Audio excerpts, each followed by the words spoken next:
மனதிற்குள் ஒரு பயணம். புதிய புத்தகம். எனக்கு மட்டும் ஏன் இப்படி? உங்கள் அபிமான புத்தக நிலையங்களில் கிடைக்கும். இப்பொழுதே வாங்குங்கள்.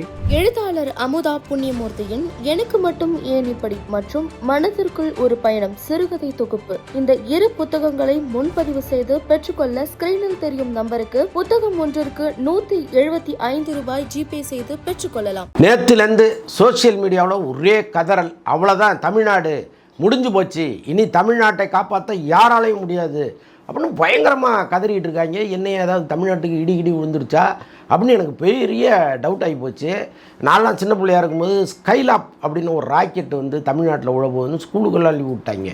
ஒருவேளை அது மாதிரி ஏதாவது ராக்கெட் வந்து தமிழ்நாட்டில் விழுந்துருச்சா அல்லது உழப்போகுதா அப்படின்னு நான் ரொம்ப பீதி அடைஞ்சு என்னடா விஷயம் அப்படின்னு பார்த்தா, நடிகை த்ரிஷா சுதந்திர தின விழாவுக்கு வந்துட்டாங்களாம். அதுவும் முன்வரிசையில் வந்து உட்காந்துட்டாங்களாம். இனிமேல் இந்த தமிழ்நாட்டை யாராலையும் காப்பாற்ற முடியாதுன்னு புலம்பி தவிக்கிறாங்க.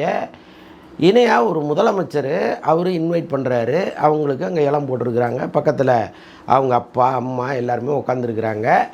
இது வந்து பார்க்கும் பொழுது டக்குன்னு வேறொரு அர்த்தத்தை உருவாக்குது. அதில் ஒன்றும் மாற்று கருத்தே கிடையாது. பல விஜய் ரசிகர்கள் இந்த ஆட்சி உருவாவதற்கு காரணமான பல தொண்டர்களே நேற்றிலேருந்து கொஞ்சம் சுணங்கி போய் தான் இருக்காங்க. அதிலெல்லாம் ஒன்றும் மாற்று கருத்தே கிடையாது. தேர்தலுக்கு முன்பு இதே த்ரிஷாவோடு ஒரு திருமண வரவேற்புக்கு விஜய் அவர்கள் வந்தார். அப்போ நான் கூட ரொம்ப வருத்தப்பட்டு வீடியோலாம் போட்டிருந்தேன். பொதுமக்கள் முன்னால் நீங்கள் இப்படிலாம் இந்த விஷயங்களை தவிர்த்துருக்கலாமே, தேர்தலை வச்சுக்கிட்டு இப்படி ஒரு வேலையை நீங்கள் செய்யலாமா அப்படின்லாம் நானும் பேசியிருந்தேன். ஆனால் இன்றைக்கி சுதந்திர தின நிகழ்வுக்கு த்ரிஷா வந்ததையும் முன்னாள் முதல்வர் ஜெயலலிதா அம்மா அவர்களையும் ஒன்றுபடுத்தி பேசுகிற இந்த பார்வை இருக்குல்ல, இதுதான் எனக்கு கொஞ்சம் முரண்பாடாக இருக்குது. ஆக்சுவலாக இவங்க என்ன நினைக்கிறாங்கன்னா, இந்த தாவேக்காவினுடைய அடுத்த வாரிசே த்ரிஷா தான், அதனால தான் அவங்கள கொண்டு வந்து அவர் அப்பப்போ பொதுமக்கள் முன்னாடி காமிச்சிக்கிட்டு இருக்காரு, ஒரு பெரிய இம்பார்ட்டன்ஸ் அவங்களுக்கு கொடுக்குறாரு அப்படின்லாம் சொல்கிறாங்க. அப்படி ஒரு நிகழ்வு நடந்துருமா, அப்படி நடப்பதற்கு சாத்தியம் இருக்கா அப்படின்னு 1000 கேள்விகள் நமக்குள்ளே ஓடுது. புரட்சி தலைவர் எம்ஜிஆர் அவர்கள் ஜெயலலிதா அம்மா அவர்களை கொள்கை பரப்பு செயலாளராக நியமிக்கும் பொழுது அவருக்கு கட்சியினர், அதாவது கட்சி தலைமையில் அவருக்கு அடுத்த நிலையில் இருப்பவர்கள் யார் மீதும் நம்பிக்கை இல்லாத சூழ்நிலை இருந்துச்சு. ஒன்றுமில்ல, ஒரு உதாரணம் சொல்கிறேன். எம்ஜிஆர் அவர்கள் மறைந்த பிறகு அவருடைய டெட் பாடி ராஜாஜி ஹாலில் வைக்கப்பட்டிருக்கு. அன்னைக்கு ஃபைலில் ஒரு அமைச்சர் கையெழுத்து போட்டு சில கோடிகளை லஞ்சமாக பெற்றார்னு பின்னாளில் செய்திகள்லாம் வந்துச்சு. அந்த அமைச்சர் யாருன்னு நான் சொல்ல விரும்பலை. ஆனால் அப்படிப்பட்டவர்களோடு தான் இந்த ஆட்சியை அவர் நடத்திட்டு இருந்தார். அவருக்கு ஒரு கணக்கு இருக்கும்ல, யாரையுமே நம்ம நம்ப முடியாது, ஆனால் நமக்கு பிறகும் இந்த கட்சி நடைபோடணும் அப்படின்னு நினச்சி தான் அவங்கள கொண்டு வர்றார் அவர். அப்போது அன்னைக்கு இருந்த சுச்சுவேஷன் வேறு, இன்றைக்கி இருக்கிற சுச்சுவேஷன் வேறு. அப்போ இவர் ஏதோ தாவேக்காவுக்கு த்ரிஷா அவர்களை வர வச்சு அவங்களுக்கு ஒரு பெரிய பொறுப்பை கொடுத்து ஒரு 5 வருஷத்தில் கட்சியை அவங்கள்ட்ட ஒப்படைச்சிருவாருங்கிற அளவுக்கு இவங்க கற்பனை எல்லை மீறி போகுது பார்த்தீங்களா? அதுதான் நமக்கு ரொம்ப ஆச்சரியமாக இருக்குது. ஆனால் இந்த இடத்தில் அவருடைய குடும்பம் குறித்து சில கேள்விகள் வருது. ஆக்சுவலாக சமீபத்தில் தான் அவருடைய மனைவி சங்கீதா அவர்கள் இந்த விவாகரத்து வழக்கை வாபஸ் பெற்றார். அவருடைய மகன் வந்து அப்பாவை பிரைஸ் பண்ணி பல பேட்டிகள் கொடுக்குறாரு. ஒரு பாசிட்டிவான சைன் இருக்குது, நிச்சயமாக இந்த குடும்பம் ஒன்று சேர்ந்துடும் அப்படின்னு தாவேக்காவை சேர்ந்த தொண்டர்களும் விஜயினுடைய ரசிகர்களும் ரொம்ப ஆர்வமாக இருந்தாங்க. இந்த சூழ்நிலையில் த்ரிஷா அவர்கள் அங்கே வந்தது இவங்களுக்கெல்லாம் பெரிய வருத்தத்தை ஏற்படுத்தியிருக்காங்க. அதில் ஒன்றும் மாற்று கருத்தே கிடையாது.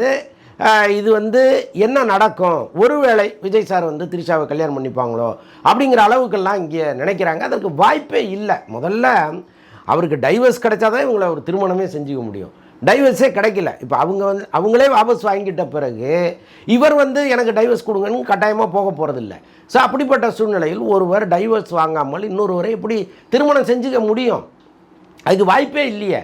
அப்போது திரையுலகத்தில் தோழியாகவோ அல்லதற்கு மேலோ ஏதோ ஒரு இடத்துல அவங்கள வச்சுருக்காருன்னே வைங்களேன். அந்த சுதந்திர தின விழாவுக்கு அவங்க வந்ததில் இப்போ என்ன பிரச்சனை? யாரோ வந்திருக்காங்க, ஆயிரக்கணக்கானவர்கள் அங்கே கூடியிருக்காங்க. அவருக்கு நெருக்கமானவர்கள் வந்திருக்காங்க, அவரோடு பயணித்தவர்கள் வந்திருக்காங்க, அவருடைய நண்பர்கள் வந்திருக்காங்க, அதில் இவங்களும் வந்திருக்காங்க. அவ்வளோதான். இவங்களுக்கு கொஞ்சம் ப்ராமினெண்ட்டான ஸ்பேஸை கொடுத்துட்டாங்க அங்கே. அது வந்து ஒரு மிகப்பெரிய பேசு பொருளாக மாறி இருக்கு. ஆக்சுவலாக அவங்க அப்பாவுக்கும் அம்மாவுக்கும் முதல் வரிசை சீட்டை கொடுத்துட்டு பின்னால் இவங்களை உட்கார வச்சுருந்தா கூட இவ்வளோ பெரிய சர்ச்சை வந்திருக்குமான்னா கட்டாயம் வந்திருக்கும். ஏன்னா இவங்க எல்லாமே எப்படா விஜயை குறை சொல்கிறதுன்னு காத்துக்கிட்டு இருக்காங்க. அப்போது இவங்க எங்கே உட்கார வச்சாலும் குறை சொல்லுவாங்க. ஒருவேளை திரிஷா வீட்டிலேருந்து டிவியில் பார்த்து என்ஜாய் பண்ணால் கூட பார்த்தீங்களா, சுதந்திர தின நிகழ்வில் விஜய் அவர்கள் வருவதை திரிஷா எப்படி கண்டு கழிக்கிறார் பார் அப்படின்னு ஒரு வீடியோ எடுத்து போட்டு அதை ட்ரோல் பண்ணிகிட்டு இருப்பாங்க. ஆக மொத்தம் இவங்க நோக்கம் விஜயை ட்ரோல் பண்ணுங்கிறதுக்காக தான். ஒரு சரியான சாம்பிராணி புகையாக இவங்க வந்து உட்காந்துட்டாங்க, அவ்வளோதான். அப்போது விஜய் அவர்களை பொறுத்தளவுக்கு இந்த ரசிகர்களுடைய அந்த தொண்டர்களுடைய எண்ணத்தையும் கவனிக்கணுங்கிறத இந்த நேரத்தில் நான் பணிவோடு கேட்டுக்கிறேன். ஏன்னா இப்போ பெரும்பான்மையானவருடைய எண்ணம் இப்படி தான் இருக்குது. ஸோ அப்படி இருக்கும் பொழுது ஒரு தேவையில்லாத சர்ச்சையை நாம் ஏன் பொது இடத்தில் ஏற்படுத்தணுங்கிறது ஒரு மிக முக்கியமான கேள்வி தான். ஏன்னா இப்போ அவரோடு அந்த நட்பை அவர் தொடரணும்னு நினச்சாருன்னா கட்டாயமாக தொடர்ந்துட்டு போகட்டும், அது யார் கேட்க போகிறா? அது பொதுவெளிக்கு வரும்பொழுது இங்கே பல விமர்சனங்கள் வருதுங்கிறது ஒரு பக்கம். அதே நேரத்தில் இவங்க பதட்டப்படுகிற அளவுக்கு இங்கே ஒன்றுமே இல்லைங்கிறது தான் முக்கியமான விஷயம். இந்த தமிழ்நாடே களவாடப்பட்டுடுச்சு, இனிமேல் அவ்வளோதான் முடிஞ்சுது, அடுத்த முதலமைச்சரே திரிஷா தான் அப்படின்னா, ஏண்டா மக்கள்லாம் அவ்வளோ வீக்காவாக இருக்காங்க, அடுத்த முதலமைச்சரை திரிஷாவாக கொண்டு வந்து உட்கார வைக்கிற அளவுக்கா இங்கே வீக்காக இருக்காங்க? பல பேர் நேற்று அவங்களுக்கு எதிராக போடுறாங்க. இது கஸ்தூரி போன்றவர்கள் எல்லாமே திரிஷாவுக்கு எதிராக ஒரு மிகப்பெரிய கருத்தை போடுறாங்க. அதில் என்ன அவசியம்? இப்போ நீங்கள் எப்படி அரசியலுக்கு வந்திருக்கீங்களோ அவங்க அரசியலுக்கு கூட வரல. நீங்களாவது ஒரு அரசியல் கட்சிக்கு வந்துட்டீங்க, அவங்க அந்த கட்சிக்கு கூட வரல, வெளியில் இருக்காங்க, ரசிக்கிறாங்க. அவங்களுக்கு என்னென்னா தன்னோடு பயணித்த ஒருத்தர் இன்றைக்கி இவ்வளோ பெரிய இடத்துக்கு வந்துட்டார், தமிழ்நாட்டின் முதலமைச்சராகவே இருக்கார், அவருக்கு இந்த காவல்துறை அதிகாரிகள் அடிக்கிற சல்யூட்டெல்லாம் அவங்களுக்கு வியப்பாக இருக்குது. அந்த முகத்தில் அவ்வளவு சந்தோஷமும் வியப்பையும் நம்ம பார்க்குறோம். அப்போது அவங்க அதை நேரில் கண்டு கழிக்கணும்னு ஒருவேளை இவங்களே கூட அவருக்கு ஃபோன் பண்ணி, ஏங்க நான் வரணுங்க, எனக்கு ஒரு சீட்டு ஏற்பாடு பண்ணி கொடுங்கன்னு கூட கேட்டிருக்கலாம், நமக்கு தெரியாது இல்லை. அப்போது இதையெல்லாம் ஒரு பெரிய தவறாக நினச்சி இவங்க பேசுகிறதெல்லாம் ரொம்ப ஆச்சரியமாக இருக்குது. அதே நேரம் நடிகைகள் அப்படின்னு நினச்சாலே இவங்களுக்கு ரொம்ப அவங்கள இழிவாக பார்க்குற ஒரு எண்ணம் இருக்குது. இப்போ கஸ்தூரியை அப்படி பார்க்கும் பொழுது ஒரு சராசரி ஒரு மனிதன் எப்படி பார்ப்பான்? இப்போ அவங்கள வந்து ஒரு தரக்குறைவாக பார்க்குற எண்ணம் எப்போவுமே இருக்குது. அவங்களுக்கு அறிவு கிடையாது, நடிகைனாலே அவங்களுக்கு அறிவு கிடையாது, அவங்க என்ன வேணாலும் பண்ணுவாங்க அப்படிங்கிறது தான் இவங்களுடைய பார்வையாக இருக்குது.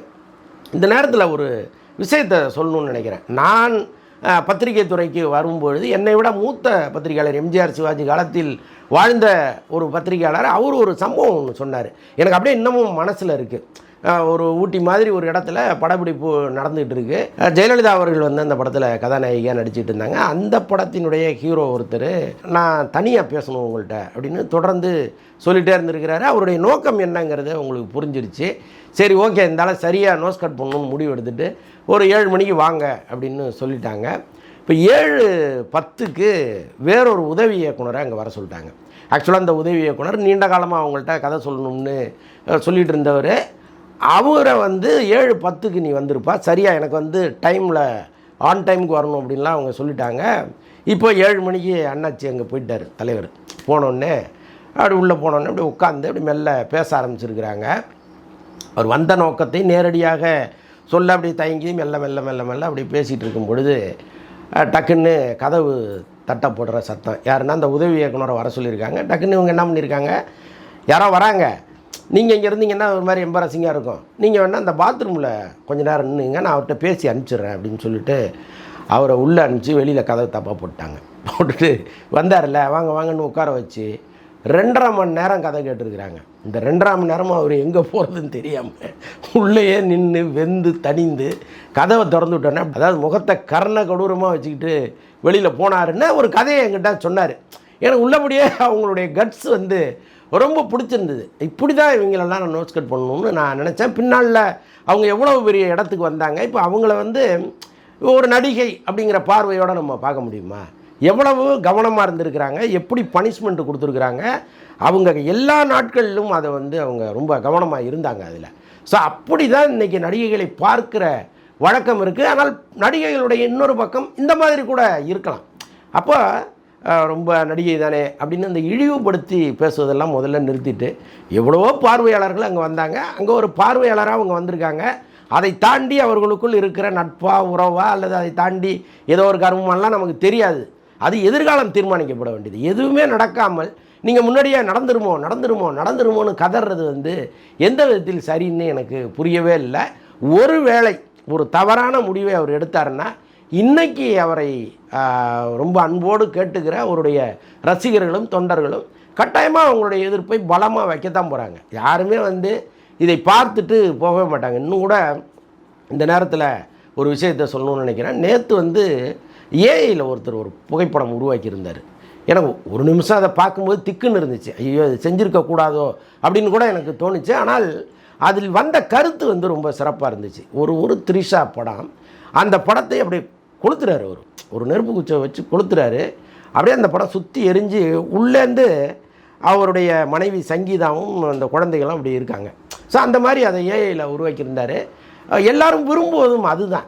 நீங்கள் குடும்பத்தோடு இருக்கணும் அப்படின்னு தான் எல்லாருமே விரும்புகிறாங்க. அதை தாண்டி ஒரு வேளை நீங்கள் செய்யும் பொழுது கட்டாயமாக இங்கே ஒரு முணுமுணுப்பும் சலசலப்பும் ஏற்படுதுங்கிறதுல மாற்று கருத்தே கிடையாது. ஆனால் இதை எல்லாமே இன்றைக்கி அவர் திருமணமே அவங்கள செஞ்சுக்க முடியாதுங்கிற சூழ்நிலையில் தான் இருக்கார். சட்டம் அதற்கு அனுமதிக்காது. அப்படி தான் இன்றைக்கி இருக்குது. அப்படி இருக்கும் பொழுது நீங்களாம் ஏன் பதறீங்கன்னு எனக்கு புரியல. அப்படி ஒரு தவறு இங்கே நிகழப்போவதே இல்லை. அப்புறம் இந்த தமிழ்நாட்டை தூக்கி அப்படியே அவர் கையில் கொடுத்துட்டு அந்த மக்கள்லாம் பார்த்துட்டு அடடா சூப்பரு விஜய் சார் அருமையாக ஒரு வேலை செஞ்சாருன்னு யாரும் போக போகிறதில்ல. வர்றாங்க, என்ஜாய் பண்ணுறாங்க, பார்க்குறாங்க. அவர் ஏதோ ஒரு விதத்தில் அவரை தன்னுடைய குடும்பத்தில் ஒருவராக நினைக்கிறார். அவ்வளோதான்.